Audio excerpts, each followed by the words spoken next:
இது ஃபர்ஸ்ட் மலேசியாவின் செய்திகள் உங்களுக்காக.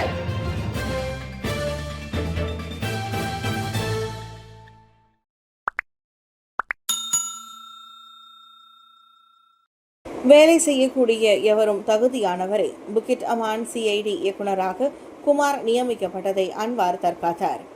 புக்கிட் அமான் குற்றப்புலனாய்வு துறையின் இயக்குநராக டத்தோ எம் குமார் நியமனம் செய்யப்பட்டுள்ளதை பிரதமர் டத்தோ ஸ்ரீ அன்வர் இப்ராஹிம் தற்காத்து பேசியுள்ளார்.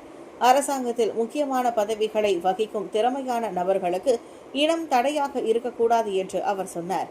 தமக்கு இது ஒரு பிரச்சினை அல்ல என கூறிய அவர், ஒரு வேலையை செய்யக்கூடிய எவரும் அதற்கு தகுதியானவர் என நிதி அமைச்சின் இன்றைய மாதாந்திர கூட்டத்தில் கூறினார்.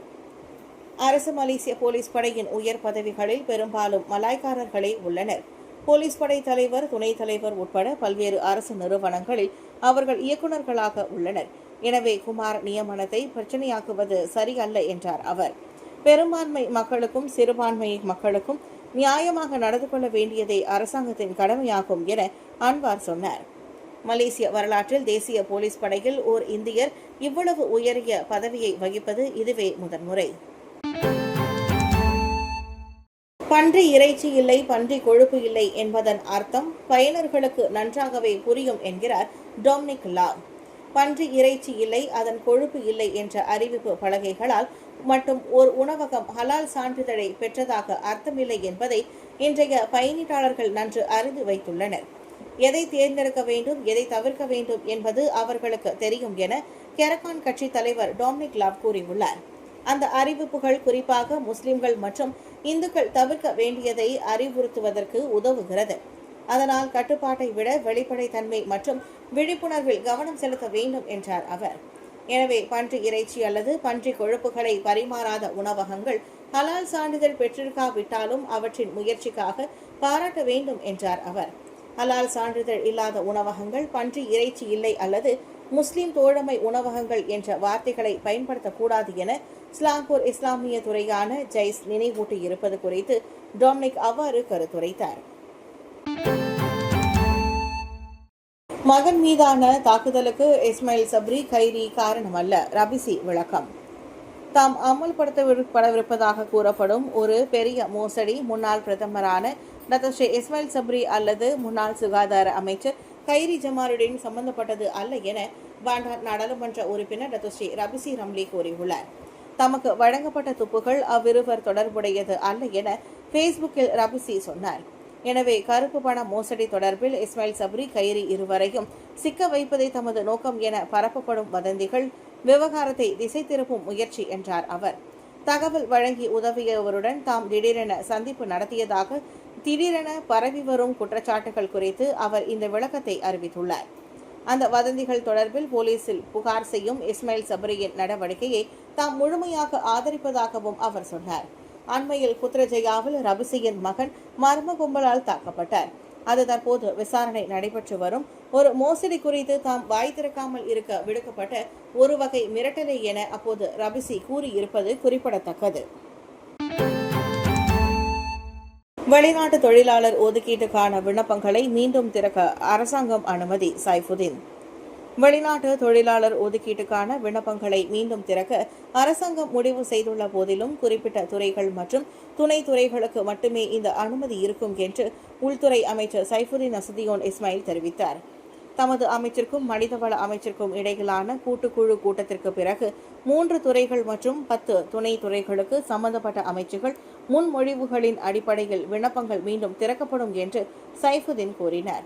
அங்கீகரிக்கப்பட்ட துறைகள் விவசாயம், தோட்டக்கலை மற்றும் சுரங்கம், அவற்றுடன் தொடர்புடைய அனைத்து துணை துறைகளும் அடங்கும் என்று அவர் செய்தியாளர் கூட்டத்தில் தெரிவித்தார்.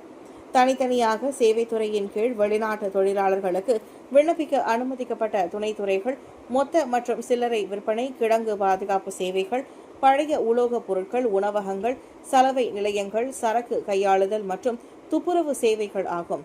கட்டுமானத்திற்கு அரசாங்க திட்டங்களுக்கு மட்டுமே விண்ணப்பிக்க முடியும். அதே நேரத்தில் உற்பத்தி துறையின் கீழ் மலேசிய முதலீட்டு மேம்பாட்டு ஆணையத்தின் கீழ் புதிய முதலீடுகளை உள்ளடக்கிய வணிகங்கள் மட்டுமே விண்ணப்பிக்க அனுமதிக்கப்படும். இதற்கு முன் முதலாளிகள், முகவர்கள் மற்றும் யார் வேண்டுமானாலும் விண்ணப்பிக்கலாம். இதுபோன்ற 3 துறைகள் மற்றும் 10 துணை துறைகள் மட்டுமே விண்ணப்பிக்க முடியும் என அவர் கூறினார். போதைப்பொருள் வாங்கும் இடமாக செயல்பட்ட கோலாலம்பூர் கட்டுமான பகுதியில் போலீஸ் அதிரடி. 112 போதை பித்தர்கள் கைது.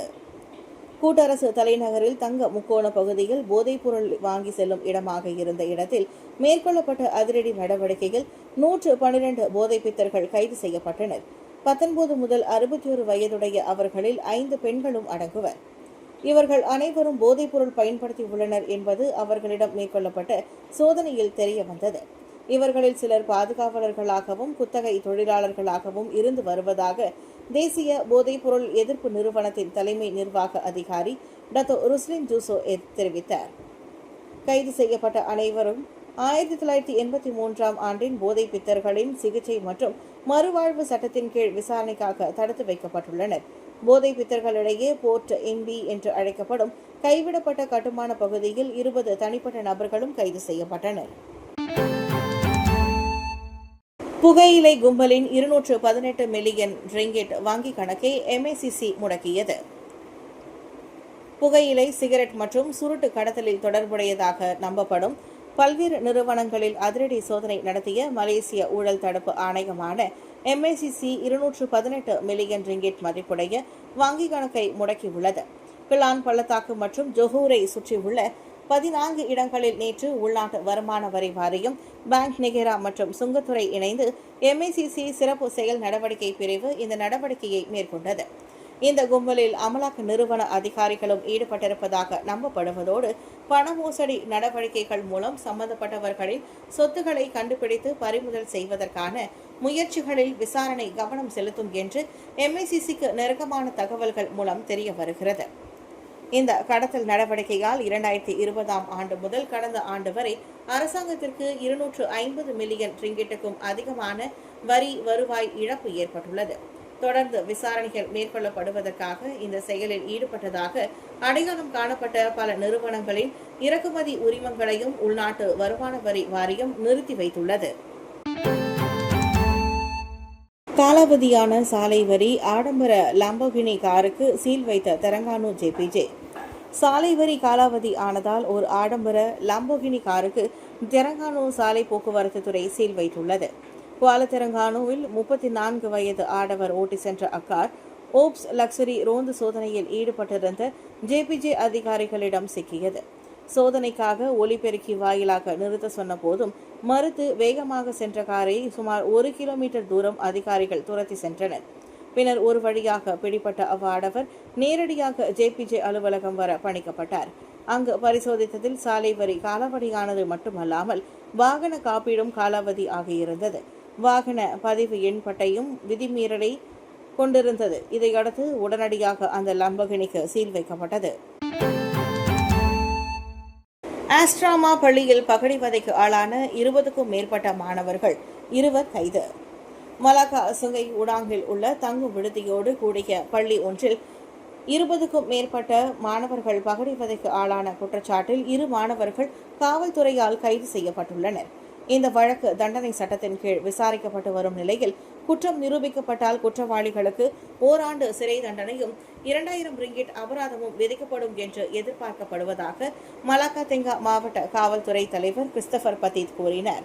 மேலும் பகடிவதையால் காயமடைந்ததாக புகார் அளித்த மாணவரின் மருத்துவ அறிக்கைக்காக காவல்துறை இன்னும் காத்திருக்கிறது என்பதையும் அவர் தெரிவித்தார். இந்நிலையில் மாணவர்களின் பாதுகாப்பு, நலன் மற்றும் உரிமைகள் மாநில அரசின் முதன்மை கவனமாக உள்ளதால் விசாரணை முழுமையாக நடத்தப்பட்டு கடுமையான நடவடிக்கை எடுக்கப்படும் என்று மாநில கல்வி, உயர்கல்வி மற்றும் மத விவகாரத்துறை தலைவர் டத்தோ ரஹமத் மரிமான் கூறினார். முன்னதாக அந்த பள்ளியில் 20க்கும் மேற்பட்ட மாணவிகள் விடுதிக்கு தாமதமாக திரும்பியதற்காக 30 நிமிடங்கள் வாத்து போல் நடக்கும் தண்டனை கொடுக்கப்பட்டது. இந்த சம்பவம் சில மாணவிகளுக்கு வீக்கம் மற்றும் சிராய்ப்பு காயங்களை ஏற்படுத்தியதோடு மூத்த மாணவர்களின் பழிவாங்கும் அச்சத்தால் பலர் புகார் செய்ய துணியவில்லை என்றும் தகவல்கள் தெரிவிக்கின்றன. பொழுதுபோக்கு பகுதியாக மீண்டும் திறக்கப்படுகிறது பாடாங் மெர்போக். டாக்டர் சலிஹா. முன்னதாக மூடப்பட்டிருந்த பாடாங் மெர்போக் விரைவில் நகரவாசிகளுக்கான பொழுதுபோக்கு பகுதியாக மீண்டும் திறக்கப்படவுள்ளது. பிரதமர் துறை அமைச்சர் டாக்டர் சலிஹா முஸ்தபா இன்று அவ்விடத்திற்கு சென்று ஆய்வு செய்த பிறகு இம்முடிவு எடுக்கப்பட்டதாக தெரிவித்துள்ளார். தனித்துவமான வரலாற்றை கொண்ட இப்பகுதி மக்களின் பொழுதுபோக்கு மற்றும் ஓய்வுகால செயல்பாடுகளுக்காக பயன்படுத்தப்பட வேண்டும் என்றும் தெரிவித்துள்ளார். ஆரோக்கியமான நகரம் என்ற பண்டார் சேஸ் தொலைநோக்கு பார்வைக்கு ஏற்ப குடும்பங்கள் மற்றும் சமூகங்களுக்கான பொழுதுபோக்கு இடமாக படாங் மெர்போக்கை பொதுமக்களுக்கு திறக்குமாறு டிபிகேஎல் அறிவுறுத்தியுள்ளார். மேலும் விளக்குகள், பொது கழிப்பறைகள் மற்றும் பார்வையாளர்களுக்கான அடிப்படை வசதிகளை மேம்படுத்தவும் டிபிகேஎலுக்கு உத்தரவிடப்பட்டது. அதோடு பாடாங் மெர்போக்கை மீண்டும் உயிர்ப்பிக்க சமூக திட்டம் ஒன்றை முன்னெடுக்கவும் அதனுடன் புதிய ஈர்ப்பாக தங்கும் விடுதிகளை அமைக்கும் யோசனையும் பரிசீலிக்கப்பட்டுள்ளது. ஸ்ரீ இஸ்கந்தார் அருகே கார் மீது மரம் விழுந்ததில் மயிரிழையில் உயிர் தப்பிய குடும்பம். ஸ்ரீ இஸ்கந்தார் அருகே இப்போ லுமுட் சாலையில் கார் மீது பெரிய மரம் சாய்ந்து விழுந்ததில் கணவன், மனைவி மற்றும் அவர்களின் 10 மாத குழந்தை உயிர் தப்பினர். நேற்று மாலை 6 மணி அளவில் அச்சம்பவம் நிகழ்ந்தது. தகவல் கிடைத்து தீயணைப்பு மீட்புத் துறையினர் சம்பவ இடம் விரைந்தபோது பெரடுவா பிசா காரின் நடுவில் மரம் சாய்ந்து கிடந்தது. காரோட்டியான கணவரும் பின்னிருக்கையில் அவரின் மனைவியும் சிக்கிக் கொண்டிருந்தனர். குழந்தையை அங்கிருந்த பொதுமக்கள் ஏற்கனவே காப்பாற்றி வைத்திருந்தனர். பெரிய மரம் என்பதால் சங்கிலி ரம்பத்தால் கிளைகளை அறுக்க வேண்டியிருந்தது. மீட்பு பணிகளுக்கு பயன்படுத்தப்படும் சிறப்பு கருவிகள் மூலம் இடிபாடுகளை நெம்பி 37 வயது கணவரும் 31 வயது மனைவியும் பாதுகாப்பாக மீட்கப்பட்டனர். இருவருக்கும் காயம் ஏற்படவில்லை என்றாலும் காலில் லேசான வலி இருந்ததால் ஆம்புலன்ஸ் வண்டியில் மருத்துவமனைக்கு அனுப்பப்பட்டனர். அவர்களின் குழந்தை அங்கிருந்த குடும்ப உறுப்பினரிடம் ஒப்படைக்கப்பட்டது.